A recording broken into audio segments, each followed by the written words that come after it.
I told my sister she can't come to my wedding ceremony because of her Tourette's tics, and now she's calling me ableist and acting like I cut her off completely, but I just want the wedding I've always dreamed of. I, 28F, am getting married to my fiancé Max, 25M, this summer.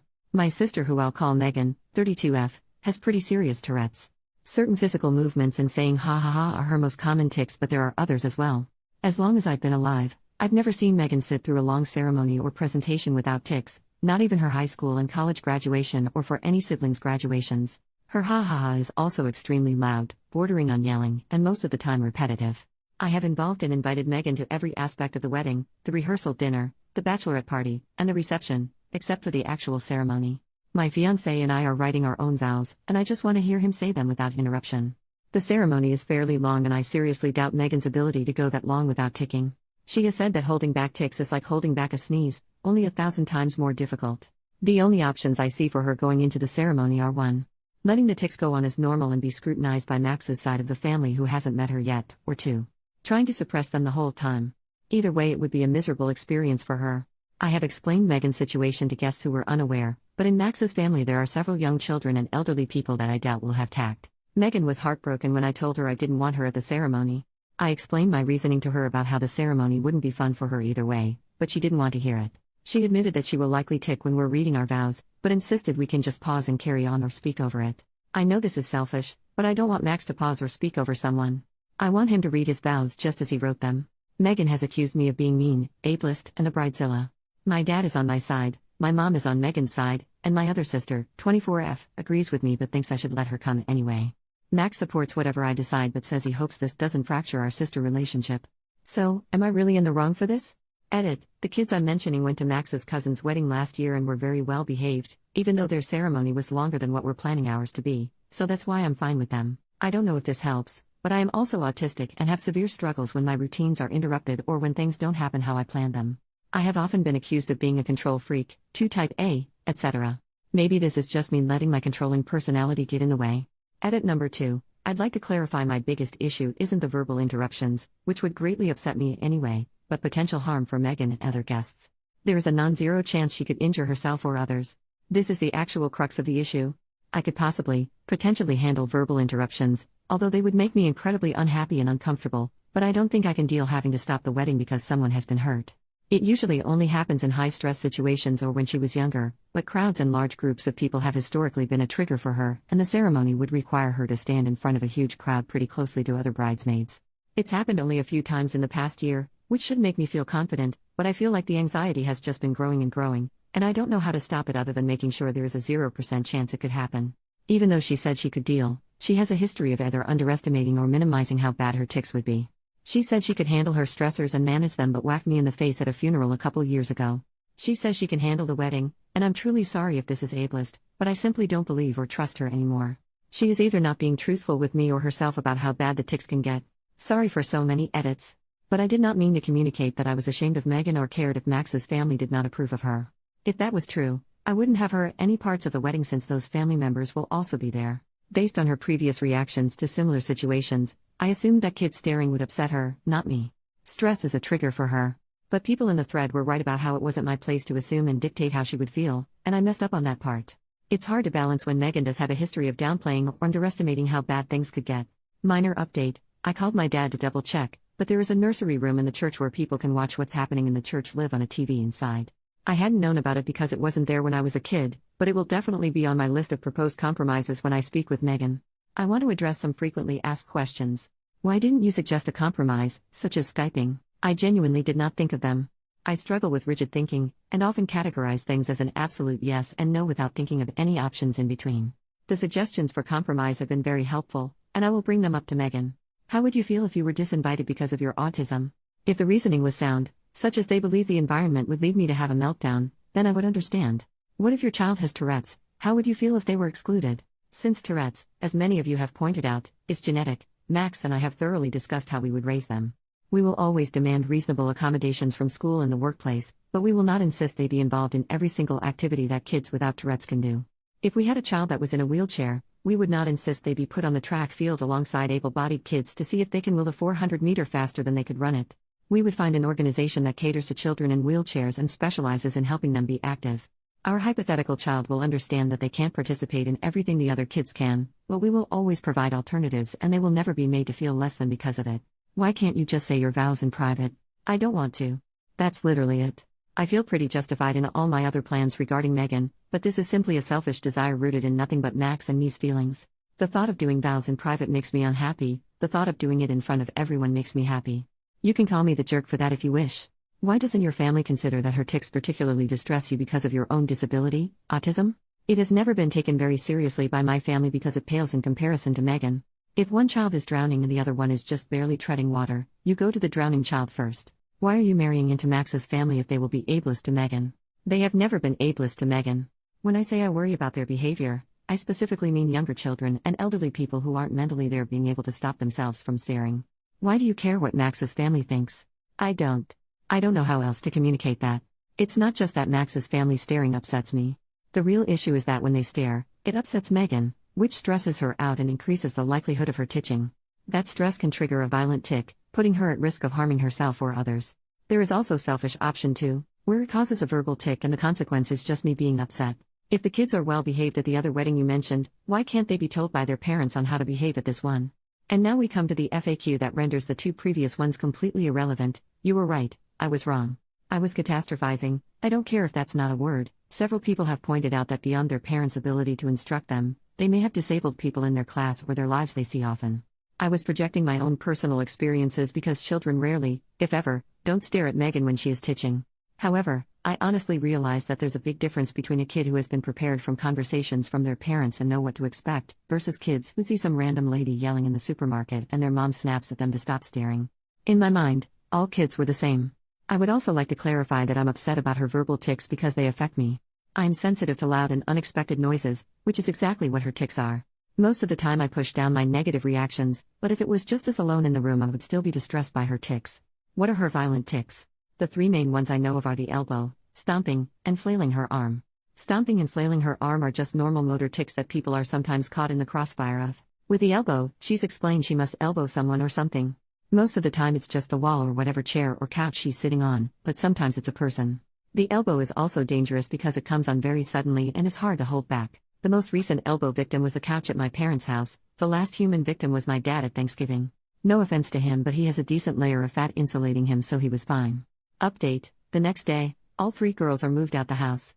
Max and I have an apartment in a big city that will remain unnamed for privacy reasons, and my youngest sister, 24F, I will call her Mia, is in law school at a university that will also remain unnamed.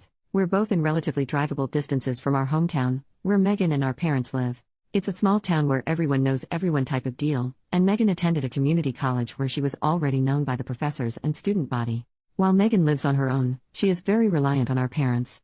She has never even attempted to get a driver's license because of the possibility a tic could cause her to swerve, reasonable in my opinion, so my mom drives her to and from work every day. This is not me looking down on Megan in any way for not attending a 4-year big name like Mia and I, or for needing extra help from our parents, because she does need it. This is to explain that Megan and my parents, particularly my mom, are very close. In my opinion, my mom does things for Megan, mostly interpersonal conflicts, that I think she can handle on her own. Megan rarely communicates directly with Mia and I. Instead, our mom usually calls us and says Megan wants X or Megan mentioned she felt Y. Our fight about the wedding was one of the few real discussions we've had without mom mediating. So the first person I actually called was my mom and not Megan. I told her that Megan and I are both grown adults who are capable of handling ourselves. I said I will not take anything into consideration other than what comes directly from Megan's mouth. If mom tells me Megan is upset, I will disregard it. I got pretty frustrated when she steamrolled over my request and threw in her face that I'm the one paying for the wedding, not her and dad, which I regretted. I said I'm willing to work something out with Megan, but if they refuse to communicate or try to disrupt our conversation, all 3 of them will be disinvited. I reminded her Megan was an adult and hung up. I won't copy and paste the exact text I sent Megan, but here are the main points. 1. It was not my intention to hurt you, and I'm sorry. Please let me explain. 2. I want to talk, not text. Things are too easily misconstrued. 3. Your verbal tics have never been a problem for me. I didn't mean to make you feel ashamed of them. I don't want you to feel like we can't talk. The wedding ceremony is a one-time thing I can explain if you call me. 4. Mom and dad are not present in the room when she calls me. I have already called mom and told her to stay out of my business. I want to talk to her alone, and breaking my trust on this will have serious consequences. 5. A list of 2-hour blocks in the next 3 days I'm available to have a conversation. And 6. I love you. She responded picking one of the times tomorrow and nothing more, but I'm hopeful we can work this out. Second update, one more day later, I called Megan this morning. I'll summarize our conversation, excluding any verbal tics. It's very, very, very long, and all names are fake for privacy reasons. I will refer to myself as Michelle. 1. I told Megan I was sorry I hurt her feelings. 2. Megan said it was especially mean because I know how sensitive she is about weddings and that they're a sore spot for her. 3. I'm bamboozled.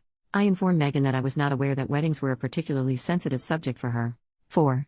Context. Megan and I are at the age where pretty much everyone is getting married, more so for Megan because she lives in our small hometown. Plenty of women and one man she considers close friends did not invite her to their wedding at all. She works at a boutique and has even encountered friends shopping for jewelry for weddings she wasn't invited to, but I didn't know that last part. 5. Megan does not believe me. How can I not know how upsetting it is when she and my mom have repeatedly mentioned the exclusion to me every time it happens? 6. My answer, well, you never told me you didn't get invited and you were sad about it, you just told me you weren't getting invited. 7. Megan says it's pretty easy to figure out and thinks I'm being purposefully obtuse. I was supposed to pick it up from context clues, the fact that she even said it, her tone when she said it, how many times she mentioned it, and apparently, literally everyone else had. 8. Megan cries. I don't know what to do. I just wait until she stops. 9. I remind Megan that I struggle interpreting things like that. This line is from Max, who I consulted, but he was not in the room. I told her that just like she needs some accommodations for her Tourette's, I need accommodations for my autism, and she has to explain things to me, especially feelings-related things, because I need that extra help. Here's a brief interlude you can skip if you want. Megan, you need someone to explain crying to you? Me, this is the first time you've cried about it to me. Obviously I know what crying means, I'm not a complete dummy. Megan, I didn't say you were a complete dummy. Me, I felt like it was implied. Megan, you just told me how bad you are at understanding implications. Me, I can still guess. Megan, well your guess is wrong. I concede to her but repeat what I said about needing some things explained to me. You said we didn't need to do that anymore. Only because Aunt Marnie was such a BTCH about it. Context, when I was 15 my dad's sister came to live with us and help out. Around this time I verbally expressed my need for clear explanations and she was so annoying. Example, she'd stop at a red light and huff, and then turn to me in the backseat and say slowly, that means I'm annoyed, like I was a toddler or something. My parents and sisters attempted with good faith and told off my aunt when she was being condescending in front of them, but they never quite caught on to what explanations I needed or didn't need. I just got tired of correcting them and announced I was fine after about 6 weeks or so. Max is very good at explicitly stating his feelings because his mom is a therapist. The whole family is very communicative and verbalizes their emotions. I didn't know you were that upset about it. I realized Megan did not know for the same reason I didn't know weddings upset her. I never told her. Plus, her tics were about at their height when this was going on, and I absolutely don't blame her for not being observant, especially as I do not have typical tells of neurotypical people when they're upset. Now I explained to Megan my idea of the nursery room and live streaming it to her so she can see it. The next accusation from Megan, you're ashamed of me just like friends are. You think I'm embarrassing? I say no, if I was ashamed I wouldn't invite her to anything at all. I tell her I didn't want her at the ceremony specifically because the sudden loud noises really will distress me. Especially in a typical setup where the bridesmaids are behind me and I can't see them, so I won't even have a warning that it's coming. She says fine in a tone that I am able to pick up on, and I ask her if this is how she really feels, because if it's not fine she needs to tell me. I haven't even brought up the possibility of violence yet because that will make her even more upset. After a significant pause, she says no offense but she feels like I'm just saying this to hide that I'm ashamed of her, that her friends make lots of excuses like that too. I say no, but I understand why it looks that way because I have always downplayed my own issues when I'm with our family, something else Max coached me on / suggested to me. I said that if she thought I was lying she could talk to Max, his family, or any one of my friends who can verify my sensitivity to loud sound isn't recent. She says fine in a way that I interpreted as being more mollified, and then I said I'm worried about her violent tics. She seems more understanding but insists she can handle it. I try to gentle my voice as much as possible, but explain that anything above a 0% chance is unacceptable for me. She says it's not that bad, but her tone of voice and inflection is different. I interpret from this that she might actually agree with me but is not ready to admit it yet or doesn't believe what she's saying. I remind her that all of our family are historically bigger and that she works out a lot, which I admire her for. None of the family members really get hurt when she elbows because we're all around her size, but she has to be reminded that she's a 5 feet 10 inches muscular woman. I reiterate this and bring up one of my bridesmaids as an example. Direct quote, all of the other, our last names, would be fine but Mary is 5 feet 0 inches and 115 soaking wet.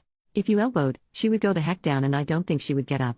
She laughs a little uncomfortably, but I'm not joking. I remind her of Nana's funeral where she said she would be fine and then ended up smacking me in the face. I said I know Tourette's can be unpredictable, but she's had 32 years to figure out her limits.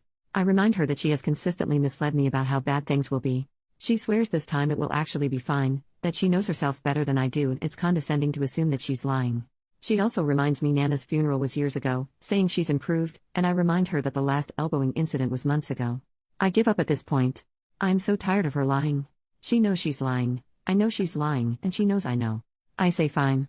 You can be in the ceremony if you say you can. But if you hurt someone during the ceremony, you will have to leave immediately. You will be disinvited from the reception. If they sue you, I will not help financially or help you find a lawyer. And I will cut you off completely and not speak to you anymore. You will not get to meet your nieces and nephews, ever. If you're truly willing to risk all that, then you must be truly confident, and I trust you. Otherwise, the nursery room is always open and you can watch on the TV. She doesn't answer me, but starts crying and says, how can I do this to her? This is the only way she'll ever be in a wedding in any way. No one else wants her but her own family should. It's not fair, and she just wants for one time in her life to be in a wedding. This is a lot of information to process for me, so I just kind of pick out one piece and blurt it out before I can process the rest as a whole. Why don't you think you'll get married? She says, are you delusional? Nobody would ever want to marry me. I know this is really insensitive, but I wasn't trying to be mean. It was just my first reaction, I didn't think over it. I just said flatly, Megan, you're being really stupid. This seems to shock her into silence. I continued, you're very smart, you're very pretty, you work out, and you're a good person. There are lots of people out there you haven't met yet that could be a great match, maybe even someone who has Tourette's too, so writing yourself off and preemptively giving up is incredibly dumb. She sighs and says, you don't get it.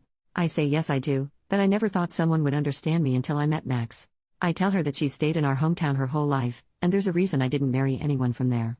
I did something off script, which surprised me, but I said I know she doesn't like big crowds, but she should come to city with me and Max, or just me. I said she should try and meet new people. She seemed taken aback and almost horrified by the thought, so I said something was probably offensive, sorry, and said, there's an 80% chance a homeless tweaker will be doing something way more disruptive than you at any given time. She got really quiet and didn't say anything, so I reiterated my points. I'm not ashamed of the tics in and of themselves, I'm worried about potential harm they could cause.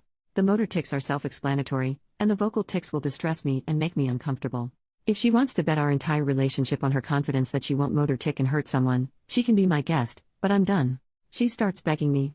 Why can't I get a bigger venue so the bridesmaids have more room, and place an inanimate object near in case she gets the elbowing tic? Or why did I pick so many bridesmaids when I knew she would be one and she would be crowded? Why can't I just say my vows in private? Why can't I just ignore her when she tics? Why? Finally, she said she felt like I didn't take her needs into consideration and planned the wedding without thinking about her at all. I snapped. I said, of course I didn't think of you, it's my freaking wedding. Mine. I have spent my entire life thinking of you and how things might affect you and what you need instead of what I do. I moved this far away so I could stop thinking about you. You got everything. You got mom and dad's attention, all the sympathy, all the money went towards your treatments. I didn't get to see a therapist, just drive you to and from your appointments. When I was 9, you slammed a car door on my hand because of your tics and broke my finger. Do you remember that? Mom and dad were more concerned about me reassuring you I didn't blame you than my broken bone. Everything is about you and your feelings. Oh, Megan is titching too much to pack her backpack, you get it, Michelle. I know she threw a vase at your head during a rage fit, but Michelle, imagine how bad she feels. Megan sitting alone at lunch again, be a good sister and abandon your friends to sit with her. And now I can't even have my own wedding without making it about you? Fuck off. Megan was silent and then hung up. Something else that was brought up in the comments that has now been resolved. Yes, Max has feelings about my family dynamic but always allowed me to dictate it, both because he knows I like control and because he doesn't have much experience with disabilities. 95% of things, we offer feedback to the other if we think they need it, seek advice, discuss, etc. But for my family, he never really said anything except a variation of I support your decision. He said he would like to have input, especially as they will soon be his family as well and, hopefully, interacting with our future children. I can get annoyed because his mom's a therapist and uses therapy speak pretty regularly and it's been passed on to both her kids. Secretly, I think he thinks he's sort of an honorary therapist because he was raised by one and got treated by another. Earlier in our relationship when I was accepting his advice for family matters, he would say things like you seem to have an avoidant attachment style, probably from being ignored by your parents in childhood. I told him in no uncertain terms I did not care to be psychoanalyzed and that was that. We talked a lot, but the gist of it is that he has had opinions on my family and struggles with his instinct to protect me and his desire to respect my decisions. From now on, I am going to listen to him and take his opinion into consideration when deciding about family matters. He promised to stop the therapy talk and says that was more him being 21 and trying to impress me with big words. I have noticed he doesn't really do it anymore. So after my call with Megan I walked into our shared bedroom, and he didn't even have time to ask how it went before I burst into tears. He held me for a while. I am fine with physical touch and affection, especially from him, as long as it's not unexpected. Eventually my phone started ringing again and I saw that it was Mom. I told Max that I didn't want to talk to her, but if I didn't pick up it would become a whole thing. He just silently held out his hand, and when I realized what he meant, I put my phone in it. The conversation wasn't on speaker and I didn't really care enough to try and listen to what she said, and for the most part I don't remember what he said after telling my mom I couldn't come to the phone, just the beginning. Well, Michelle's crying too. I think you should be just as concerned about that. And the end. Yeah, well, my parents have said they'd more than happy to walk her down the aisle, so you think on that. I told Max about these posts and he was a little confused but supportive, and thinks it's funny how I've picked out names starting with M for everyone. I have not had any more calls from my family, but Max called his mother, very nice lady, and put her on speaker, and she reiterated she'd be happy to walk me down the aisle with her husband. So that is that for now. I find the anonymity very freeing, as well as writing down what happened, so I will update you all as soon as there is on. Third update, 3 days later, an update and goodbye. Max and I have officially disinvited Megan and my parents from my wedding. I'm getting lots of support and love from his family. I've got all the advice I feel I've needed, so I'm going to delete this account as it has served its purpose. I'll leave this up for a little while before I do it so people who are invested can see it. Thanks for all the advice and help.